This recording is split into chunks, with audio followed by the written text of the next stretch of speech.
सबसे पहले इच्छा होती है उस परम स्थान के दर्शन की जहां भगवान शिव ध्यान में स्थित है।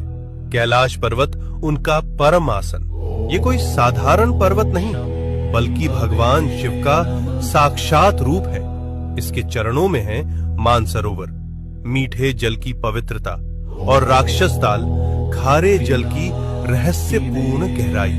इतने पास फिर भी एक मीठा एक खारा, जैसे भगवान शिव के भीतर संतुलित दो स्वरूप। अब हम पहुंचते हैं उस तपोभूमि पर जहां भगवान शिव और माता पार्वती ने विवाह के बाद ध्यान लगाया। ये है आदि कैलाश, उत्तराखंड के ऊंचे हिमालय में स्थित, जहां आज भी उनकी ध्यान ऊर्जा का कंपन महसूस होता है। यही है गौरी कुंड और पार्वती सरोवर। ये पर्वत नहीं, शिव पार्वती की जीवित उपस्थिति का केंद्र है, इसलिए कहलाता है छोटा कैलाश।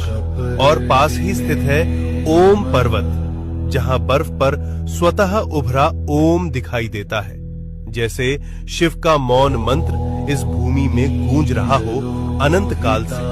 अब हम बढ़ते हैं हिमाचल की उस रहस्यमयी चोटी की ओर जहां विराजमान है स्वयं भगवान शिव, जिसे कहा जाता है मणि महेश कैलाश। इस पर्वत की चोटी से दिखाई देती है एक दिव्य मणि। मान्यता है जब भगवान शिव प्रसन्न होते हैं तो ये मणि दिव्य तेज प्रकट करती है, जो भक्तों के जीवन में भर देती है एक दिव्य प्रकाश। इसके चरणों में स्थित है पवित्र मणि महेश झील, जहां हजारों श्रद्धालु हर वर्ष स्नान करते हैं और भगवान शिव का आशीर्वाद प्राप्त करते हैं। अब हम पहुंचते हैं हिमालय की उस ऊंचाई पर जहां की हवा भी हर हर महादेव का जप करती है।